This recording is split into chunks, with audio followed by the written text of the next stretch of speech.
Welcome to From Betrayal to Breakthrough, and here is a mini dose of Dr. Debi where I'm sharing tips, suggestions, strategies, and sometimes just motivation to have you move past your betrayal once and for all.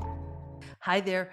So I was meeting with a few of the different groups that we have within the PBT Institute. Some I work with privately, some the larger group.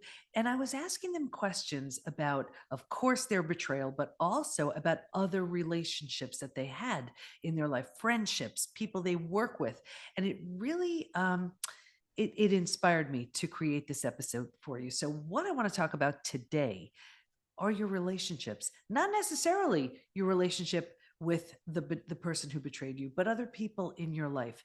You know, you've heard me share. I talk about the five stages from betrayal to breakthrough, and there's this one spot when we leave stage 3 as we enter into stage 4. It's really common for our relationships to change. And let's say you were in a support group and the whole theme of the group was just kind of commiserating and complaining, and now you don't want to really do that anymore. You kind of are outgrowing your people. So what a lot of people do is they actually sabotage their healing because they're afraid to outgrow their group. Or let's say it's a scenario where the betrayer is clearly not changing. And here you are, you're so brokenhearted, but you're still so willing to give this relationship another chance. And they're really not changing. You're doing the work to heal. And then it's common to actually sabotage your own healing because you're afraid to outgrow your betrayer. But there comes this point where you are, and it's the tail end of 3 entering into stage 4, one of the features of it, where those relationships that really aren't serving you, it's time to let them go. It's time to take a look. It's time to just redefine what you need in a friendship, what you need in a group, what you need in a partner, what you need in everybody around you. So that's the focus of today. You know, when I was asking one of the groups, I said, when you think about a lot of your friendships, some of them have been there for a super long time. And that could be the most beautiful thing ever. But, however, for the ones where that's not necessarily the case, and I asked them this question: if you were to meet that person now, based on the version of you that you're becoming, would you be friends with that person? And it was really funny because some people said no. Some people said, I wouldn't even be with my partner based on who I am now. I mean, there was a great big span of what their criteria is now and who they would choose to be surrounded with and surrounded by, and who they would choose to have as friends. So it really got us into this whole conversation. Now, you may have heard that saying, people are in your life for a reason, for a season, for a lifetime. And it's really so true. And I will tell you, as far as your betrayer may be there for a lifetime, maybe there for a season. Like maybe the relationship has completely run its course. You did all you could do within that relationship. Let's say it was a marriage for whatever many years. Maybe you have a few beautiful kids from it, some great memories, and it ran its course. It is over. Time to move on. So that was a season. And then there's a reason. And it's really interesting too, because when you think of it just from the person who betrayed you, what if the reason was because you didn't realize how lovable, worthy, deserving you are? And it took you getting betrayed to stand your ground and create these new boundaries and finally realize how worthy and deserving you are. Or maybe the relationship ran its course, you're not together anymore or whatever, or maybe you are, but it's a totally different relationship. And maybe you realized how resilient you are, or maybe you realized how self-reliant you are. There are so many reasons why people come into our lives. But when you think about it, take a look at your betrayal and take a look at your experience and ask yourself, is this person, and I invite you to do this with every relationship, why is this person in my life? Is it a season? Is it a reason? Is it a lifetime? And if it is a reason, what is that reason? And is it serving you? Is it helping you? Is it helping you realize something about yourself that you didn't realize before this relationship, and you realized it because of this relationship?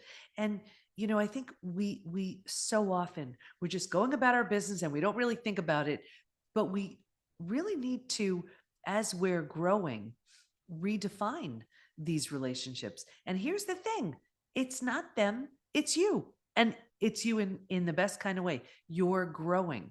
And that doesn't mean there's anything bad or wrong with other people that you may have been friends with, may have, spent time with, but you're just looking for something different, looking for something more or different at a time that you're headed for growth. So like, let's say you're really interested in a particular topic. Well, now you may become friendly with people who that's their thing. They're already doing that. They're learning that. Or you have a new interest. And so you're gravitating towards people who have that same interest as well. What's behind all of it is your growth, you're changing. And so the people around you need to change as well. Now, that doesn't mean also that the people who aren't changing, you just have to leave them behind. There may be just a different place for them. And you're including these new people in your life. There's really no combination that's right and one that's wrong. It's where are you headed? What are you ready for now? But it's really about looking and redefining who are the people you're surrounding yourself, and what do you need? Do you need something more? When it comes to reasons, it's really funny. I have two stories that I share. And this is just kind of fun stories. And one of them is my college roommate. She may even be listening to this right now. We're still dear friends. And I remember back in the day, I had a double major. This was back in college. I was graduating from college with a double major in TV production, broadcast journalism. I wanted to be this big TV producer, creating these shows and all this kind of stuff. And then I did that, and I was sitting in edit rooms till 4 a.m, and it absolutely was not for me. I mean, it is wonderful for the people who do it, so not for me. And so I was trying to get all these other jobs, whatever. And I have 10 years of student loans that I'm sitting on, thinking, what the heck do I do now? I don't like this at all. And so I realized I wanted to be in health. And I didn't know what that looked like, what that meant. So I remember seeing back in this is how long ago it was. I looked in the newspaper and there was an ad for Nutrisystem. I don't even know if they're around still, but Nutrisystem. I was like, oh, I will climb the Nutrisystem ladder, and that'll be my health journey. Get myself into health that way, because I really had no other background in that at all. And as I was doing that really wasn't rewarding or fulfilling, but I thought I was kind of on a different path. And my college roommate calls me up one day and she says, do you want to take a class? And I'm like, oh, that sounds really good. Like cooking or something. I didn't even care. And she said, okay, let me look around. And then she calls back and she said, let's take it towards something. Let's be dietitians. So I signed up for this sort of holistic MSRD combination, dietetics and master's in nutrition. She never did. So look at this little angel coming into my life. She's still in my life, but that was one of those situations that she came in for a reason. Well, here it is years later. And there was somebody I was friends with. We don't really keep in touch much now, but this was pretty soon after my betrayal, and we met up and we were talking, and I really had this desire to go back to school. This is where I was really struggling, and I didn't know, like, a book wasn't getting me out of this mess. I needed to study this at a deep level, but I had no idea where I was headed with this. And so we met for lunch and we were talking about it. And I said, I really want to go back for a PhD, but I mean, I have a master's in nutrition, but that's not it. And so and I really I'm struggling and I want to heal. And she starts talking about transpersonal psychology. And I said, what the heck is that? And she explains, the psychology of transformation and human potential. And I was intrigued, and I signed up. She never did. And I'm thinking, here it was again, my second time with in the education space, where these angels come into my life to put me on a path and then flutter away. And so, what situations do you have in your life where someone has come in and really put you, just gave you an idea or an inspiration for a path, for an idea, for a direction you never would have considered or you didn't know about if they didn't come into your life? So that would be you coming into your life for a reason. They are teaching you something. They are giving you an inspiration towards something you wouldn't have had. So possibly and hopefully your betrayer, it wasn't just that you're meant to be the recipient of betrayal, you're meant to do something really powerful with it. Well, how do you do something powerful with it if there's no lesson learned? So what's the lesson for you? Is it that, like I said, you finally realize how lovable, worthy, deserving you are? You have new boundaries in place and you realize, wow, I can say no. You realize, wow, you know what? I'm really self-reliant. I got this. I don't need to count on someone else for anything, whatever the reason is for you. That's why that person came into your life, for a reason. And also think about it. If you're in that place where you're really angry and, rightly so, this person hurt you, this person lied, deceived, betrayed, all of it. But when you look at it from a place of, I never would have done this thing, gone on that path, felt this way about myself, gained this strength, saw this new light, whatever it is, you see how you can look at them very differently because of what they've taught you. And I remember reading about this one of the first times when I read the book by Colin Tipping, The Forgiveness. I can't believe the book escaped my head just now. But anyway, the author's name, Colin Tipping. I've read it. I've shared it a million times. But the whole premise of the book is these people that were so angry at the people who hurt us the most.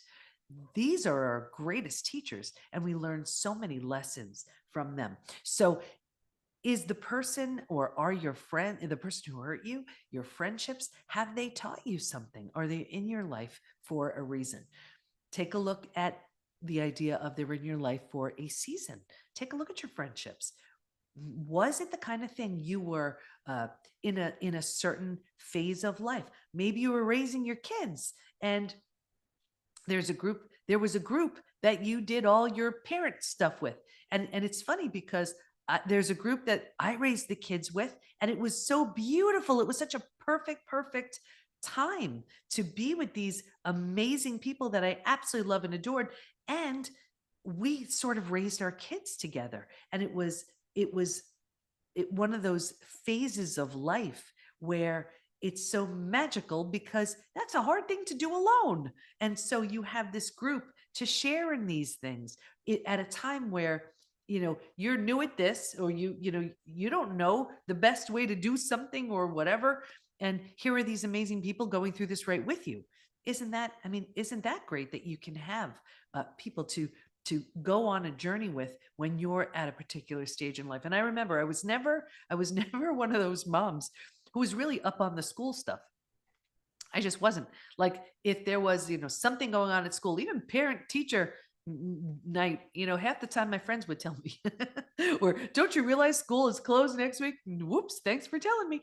And isn't it so great to have people at that stage of life who are going through the same thing and can just be there for you in the way you need? And even, like, let's say when you're raising your kids and there are so many unknowns and you think everybody must know this. I don't know what I'm doing here, and they must know, and you're sharing in this deep experience. So do you have friendships that they were there for you because of a particular stage in life? And I'm still friendly with many of them, and it's beautiful. But with your groups, were you in a stage and you sort of evolved from that stage, and those friendships have changed? Have you changed, and have they changed with you? So something to look at right there. And here's the thing too. As I said, it's not them. It's you. It's you in the best kind of way. You're growing, you're evolving. So there are certain friendships that they were meant for that stage in life. They were meant for that season. They were meant for that time period. But as you're growing and changing, are they evolving with you? Do the people in your life, your friendships, the people that you're spending your time with, as you are changing, as you are redefining who you want to be, are they growing with you?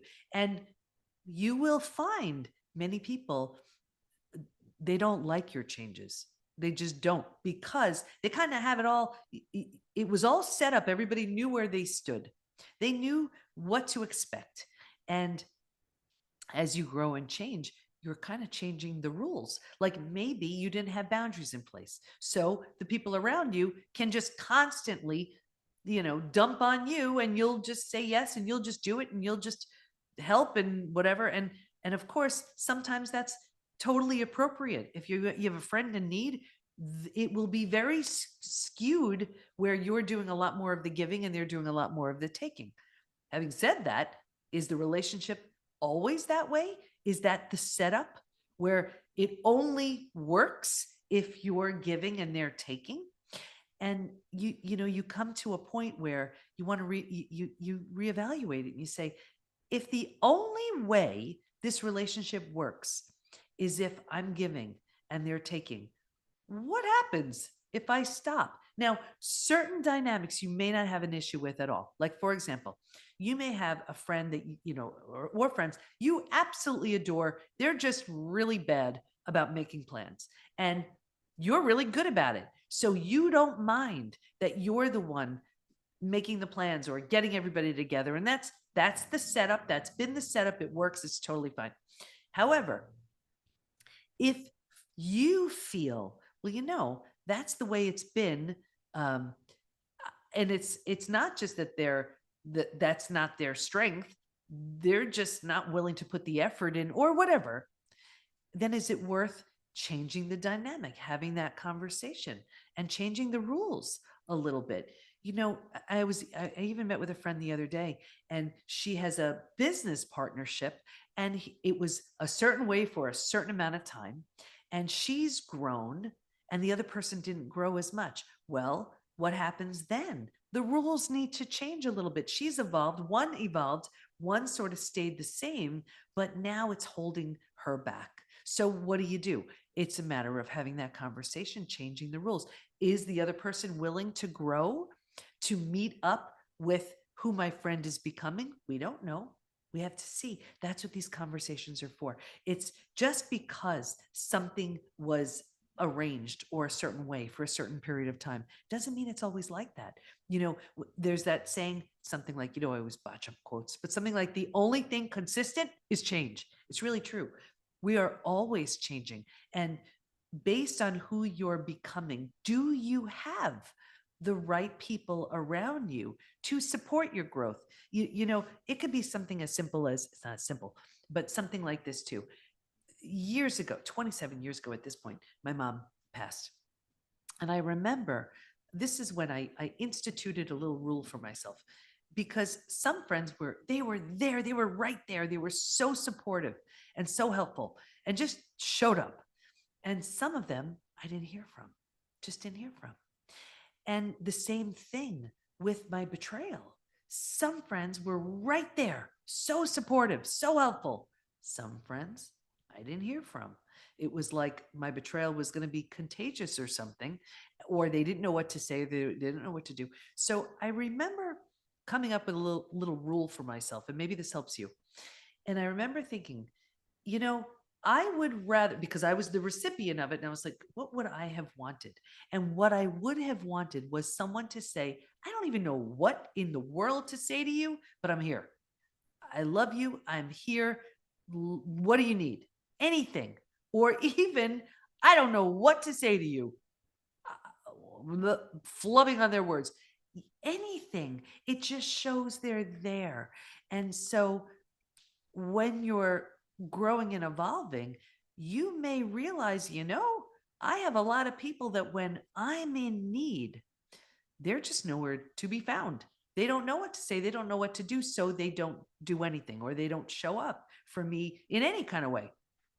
And you'll notice that as you grow and as you change, you'll gravitate towards, and you're going to be looking for people who may say something like, hey, I don't know, that must stink. I haven't experienced that, but I'm here. Reach out. I care. I love you. I'm here to support you in whatever way you need. Anything.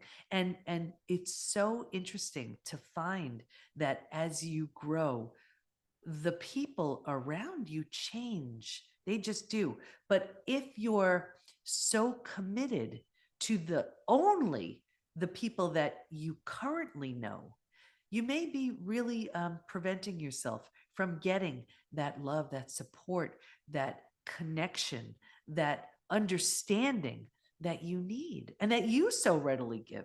You also want to be careful, because if you're the one struggling, and if you're only doing, you're the one where you expect your friends to just constantly be there for you, constantly. It just is a little separate thing. Be very careful here, because yes, your friends are there for you, but how are you feeling after those conversations? If you're only feeling heard, validated, understood, and you're not any closer to moving towards the next stage, this is very stage 3 kind of stuff. This is where most people land and stay. So this is just bringing in the stages, the 5 stages right here, from betrayal to breakthrough. If that's all you're doing, and you're thinking you're going to feel better by sharing, and then that's all you feel is heard and understood and validated, and you're still stuck in stage 3, you need to do the work to move towards stage 4 and 5. Because here's the thing too, you can have the most amazing friends in the world, but it gets hard for them to constantly be there for you in the way that you need, because they could be a great listener, but they also may be thinking to themselves, he or she has told me this story 5,000 times. They're not any closer to doing or saying or feeling any different than the last 5,000 times. So me giving them their time, it's not really doing anything for them. And I'm not sure how I'm helping. So what's going on here? So just want to bring that in as well. So this is really about, I recommend taking a look at the people in your life, and are they in your life for a reason? If so, what is that reason? Are they in your life for a season? What was that season? Are they in your life for a lifetime? And of course, we never know for sure what a lifetime, but do we perceive it as a lifetime based on where we are right now? And also take a look at your relationships and say, and decide, what's my criteria? What do I need? What do I need based on who I am now? And here's a trick. Be that. If you want someone to be a good listener and hold that sacred space for you, are you doing that for other people? If you want people, when you share something private and personal, do you want it to, be kept between the two of you? You be that too. You want that person to be trustworthy? Be that too. So, just be very aware. You don't want to ask for something you're unwilling to be yourself. So that's another element of this. And then if you are at a place where you're letting go of certain relationships because you've outgrown them, because they no longer serve for whatever reason, grieve, mourn that loss, because there is a loss of the relationship or a loss of the expectations, or you've just outgrown that relationship for whatever reason. Send them love, send them light, send them on their way. And, just recognize that as you grow, your needs change. And what do you need now? And if you check in with the highest and best version of you, and you ask him or her that question, what type of friendships do I need? Who do I need in my life? What are those qualities that I'm looking for now? What are they?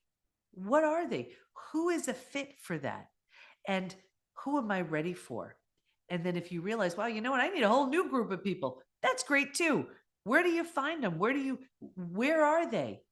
Are they if they're like-minded and you're into new things, well, join a club, do that, sport, that activity, that whatever, to find those people, because relationships are really important. Of course, your immediate, your relationship, your immediate intimate relationship, your family, but the people we spend time with, that's so important too. That person, it's hard to count on one friend for all of our needs, right? Maybe there's one friend who's such a great listener, and there's another one who's super fun, and there's one that you do these really interesting activities with, whatever.